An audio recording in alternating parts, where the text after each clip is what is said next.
हम लोग क्या पढ़ रहे हैं? Company accounts. एक और क्वेश्चन लेते हैं और किया जाता है, ठीक है। ऑन 1 जनवरी 2023 बानी limited issued 10,000 equity shares of 10 each. बानी लिमिटेड है,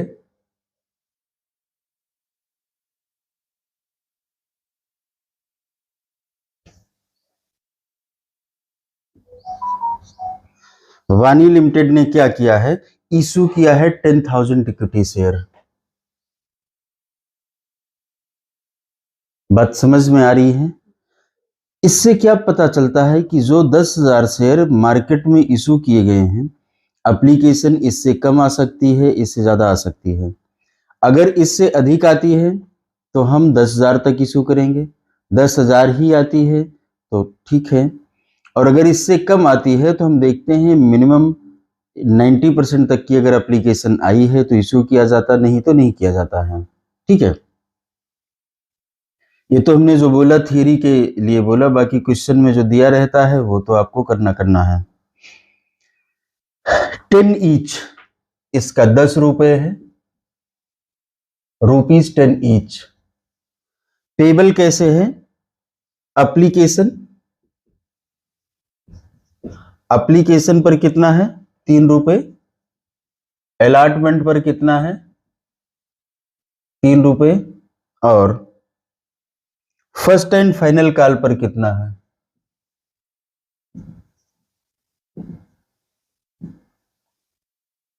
4 रुपए। ठीक, 3, 3 और 4। Clear? First and final call 4 रुपए। इसमें लिखा है 3 months after the allotment, allotment के 3 महीने के बाद, ठीक है। अब हम ये पढ़ लिए हैं। देखिए क्वेश्चन में पढ़ना सिखा रहा हूं, लोग करते क्या, क्वेश्चन समझ नहीं आता और गलत कर जाते हैं। The company received 39,000 application, company ने रिसीव किया है कितना? 39,000 एप्लीकेशन कंपनी ने रिसीव कर लिया है। Allotment was made in full to applicant subscribing for 5 or more shares and refunded amount to applicants for 3,000 shares। 3,000 share ऐसे थे जिनको कि पूरा पूरा पैसा वापस कर दिया गया है। पहली लाइन में उसने क्या लिखा, क्वेश्चन को समझना है, कंफ्यूजन कहां होता है। सबसे पहले लिखा है allotment was made in full to the applicants subscribing for more, subscribing for 5 or more share। उन लोगों को जिन लोगों ने 5 या उससे अधिक शेयर सब्सक्राइब किया है, उनको पूरा पूरा अलॉटमेंट दे दिया गया है। ये लिखे ना, allotment was made in full to the applicants subscribe more, हाँ, and refunded amount to the applicants for 3,000 share. और जो 3,000 शेयर वाले लोग थे उनके पैसे को क्या किया गया है? वापस कर दिया गया है।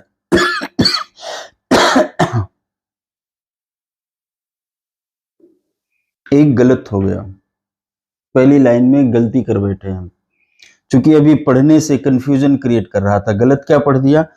द कंपनी रिसीव्ड रुपीज लिखा है,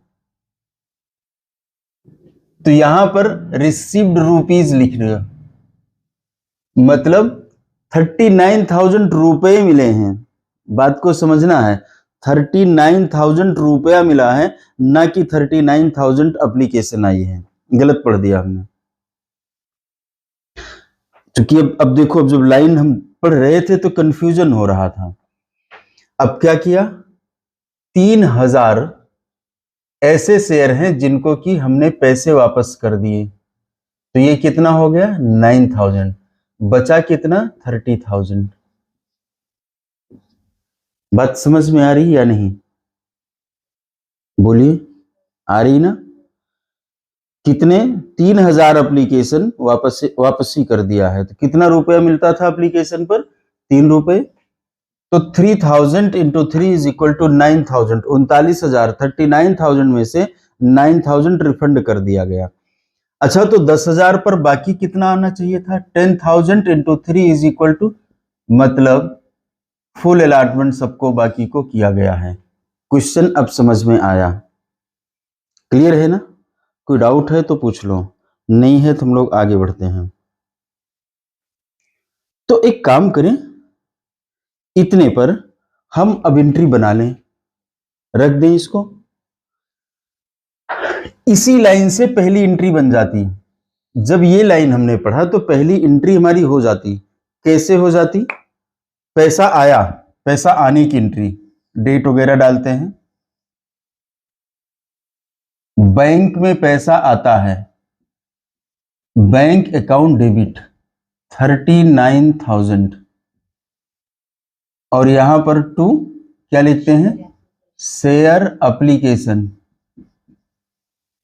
39,000।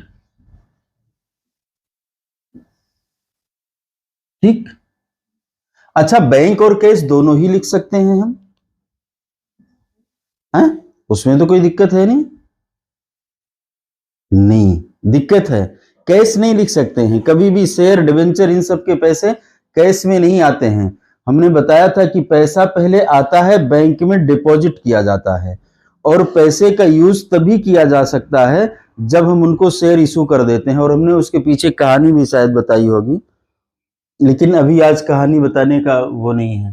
तो टू शेयर एप्लीकेशन अकाउंट, ठीक है। अब आगे क्या करते हैं? अगली एंट्री में शेयर एप्लीकेशन अकाउंट को डेबिट करते हैं।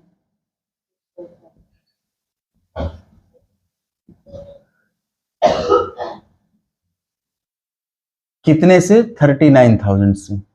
यहां तक की एंट्री में कोई और बाकी कैलकुलेशन नहीं होती है। जो पैसा आ गया है वो पहली एंट्री में, दूसरी एंट्री में शेयर एप्लीकेशन अकाउंट को डेबिट कर दिया। यहां तक सेम होता है, यहां तक कोई दिक्कत नहीं आती है। शुरू होता है इसके बाद जो भी हम कैलकुलेशन करते हैं, जो हम टेबल बनाते हैं, वो इस एंट्री को क्रेडिट करने के लिए सारी कहानी होती है। याद है? मैं फिर से बार बार ही कह रहा हूं, ये वाली एंट्री के लिए हम वो कैलकुलेशन नहीं करते हैं। कुछ लोग गलती कर बैठते हैं कि वो ऐसे हो ऐसे, यहां तक मत सोचना। और इसके बाद इसको डेबिट करना है, फिर डेबिट करके इस एंट्री के अगेंस्ट जो जो क्रेडिट है। और यहां भी अब यहां क्या किया? To share capital, to share capital account. कितना है शेयर कैपिटल? 30,000। इसको हमने क्रेडिट कर दिया। अब इसके बाद सोचना है कि पैसा कहां जा रहा है, अलॉटमेंट में जा रहा है, कहां जा रहा है। यहां तो कुछ ऐसा केस है नहीं, यहां सीधे सीधे 9,000 की वापसी हो गई है टू बैंक अकाउंट 9,000, और ये हुई हमारी एंट्री कैपिटल में ट्रांसफर करने की। और इसी डेट को एक और एंट्री पास करते हैं, इसी डेट को एक और एंट्री पास करते हैं। वो क्या है? पैसा मांगने की एंट्री। पैसा जब हम डिमांड करते हैं, जब हम अलॉटमेंट करते हैं, तो वहां पर होता क्या है? एक हम डिमांड रेज करते हैं और यहां पर उसको लिखते हैं, उसका नाम क्या है बताइए? Share allotment account. अब वो ऐसे भी लिखा गया होगा आपकी बुक में कि इक्विटी शेयर अलॉटमेंट, इसका ध्यान दे देना। इक्विटी शेयर अलॉटमेंट है कि प्रेफरेंस शेयर अलॉटमेंट है, इस तरीके से भी लिखा जाता है। ठीक। शेयर अलॉटमेंट अकाउंट डेबिट कितने से? 3 रुपए से। कितने शेयर पर? 10,000 पर। और टू शेयर कैपिटल, यही ना? मतलब एंट्री को ड्यू कराते हैं और शेयर कैपिटल में ट्रांसफर कर देते हैं। यहां तक ठीक है। अब सोचना शुरू करेंगे आगे क्या है। आगे का भी तो अब पढ़ना है बुक को आगे। मैंने इसलिए रख दिया कि ये समझ में आए। कुछ लोग ऐसा करते हैं कि पूरी किताब पढ़ डाले, पूरा क्वेश्चन पढ़ डाले। मैं ये रोक नहीं रहा, पूरा मत पढ़ो, लेकिन एंट्री करते हुए कहां तक पढ़ करके एंट्री कर लेना है और कहां तक नहीं, पहले तो एक बार पूरा क्वेश्चन पढ़ ही लेना चाहिए। One share holder who was allotted, ऐसा शेयर होल्डर जिसको 200 शेयर अलॉट था, वाज अलॉटेड 200 शेयर्स।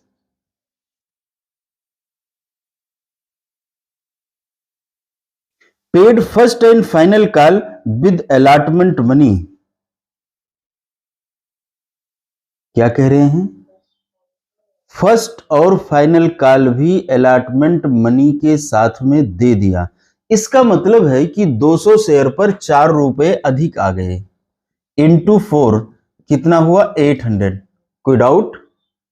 इसको क्या कह सकते हैं हम? कॉल्स इन एडवांस कह सकते हैं या नहीं? कॉल्स इन एडवांस कह सकते हैं।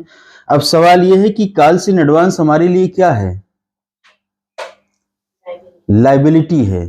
ठीक है, क्या है का मतलब हम उन्हीं 7 बातों की बात करते हैं। लाइबिलिटी है तो लाइबिलिटी को हम क्रेडिट कर लेंगे, नहीं कहीं कर लेते हैं, टू कॉल्स इन एडवांस। कितने से? 800।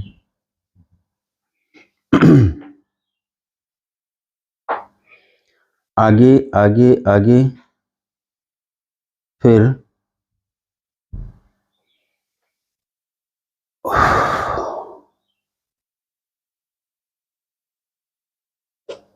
ये हुआ one share holder who was allotted to paid first and final call with allotment money.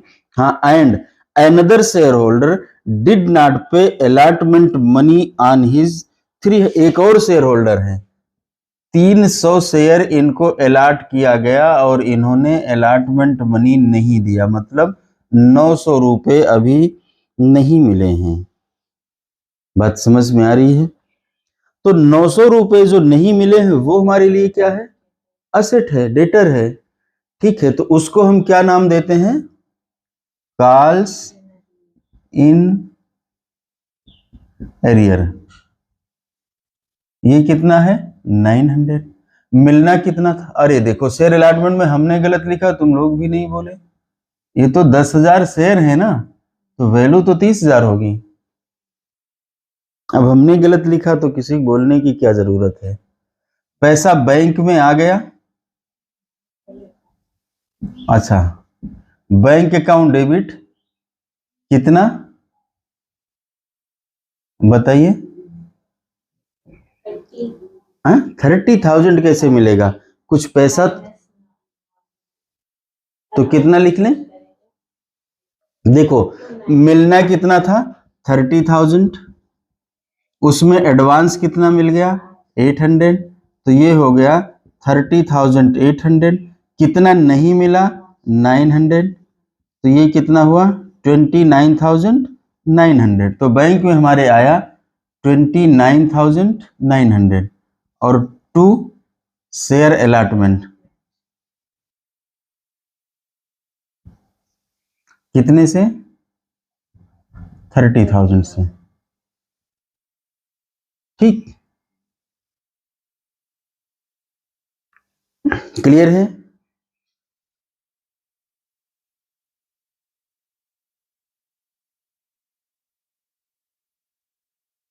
और जिन व्यक्ति ने ये 300 शेयर पर अलॉटमेंट मनी नहीं दिया था, उन्होंने ये पैसा कब दिया है? जब फर्स्ट एंड फाइनल कॉल का पैसा आ रहा है तो दिया है। अब ये तो आ गया, इसमें कोई दिक्कत नहीं है। अब हम अगली एंट्री की अगले पैसे की डिमांड करते हैं, उसका क्या नाम है? First and final call.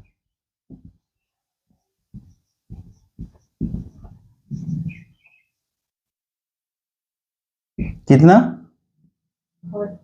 40,000 to share capital.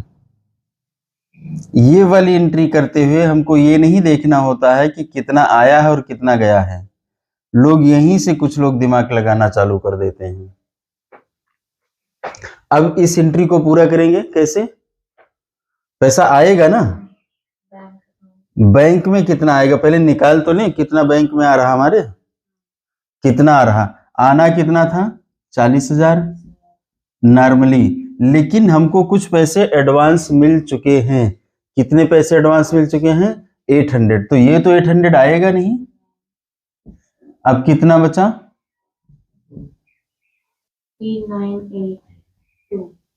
3982। और फिर जो पैसा पिछली बार बकाया था, कितना बकाया था? 900। ये मिल गया हमको, तो इसको, ये माइनस था, ये 900 क्या करेंगे? ऐड कर लेंगे। 40100। ठीक, क्लियर? तो अब पैसा आने की एंट्री करते हैं हम। कैसे करें? बैंक अकाउंट,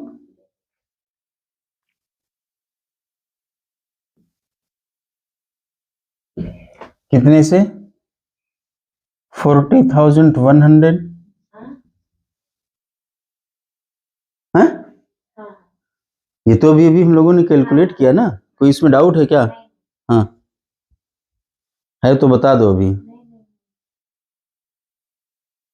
2 शेयर, अच्छा 2 मैंने फर्स्ट एंड फाइनल कॉल लिखा है, जो लिखा वही लिखेंगे। फर्स्ट एंड फाइनल कॉल कितना?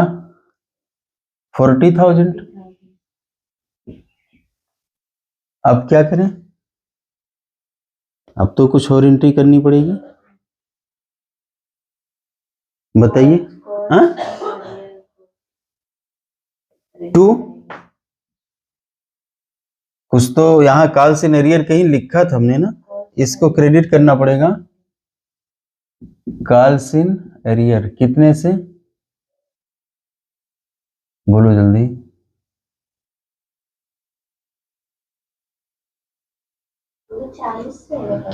900। फर्स्ट एंड फाइनल कॉल में हमने तो 40 लिखा ना, तो खत्म करना होगा कि नहीं खत्म करेंगे? बताइए अगर डाउट है तो। ठीक, और एक और डेबिट करेंगे। क्या डेबिट करेंगे? कॉल सिन एडवांस।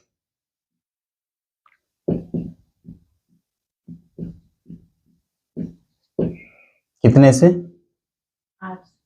800। और एंट्री पूरी हुई। इस एंट्री को हम तोड़ भी सकते हैं, इसको भी, और इस कौन सी थी, इसको भी अलग अलग भी कर सकते हैं। इसमें कोई डाउट है तो पूछो। नहीं ना? अच्छा, इसमें भी कुछ खास बचा है क्या? हाँ, फॉर फीचर बचा हुआ है, तो चलो अब इसको, फॉर फीचर अभी नहीं हुआ है। ठीक है, ये भी करा देते हैं जल्दी से जल्दी, एक आध दिन में। ठीक है, ठीक है, फिर मिलते हैं।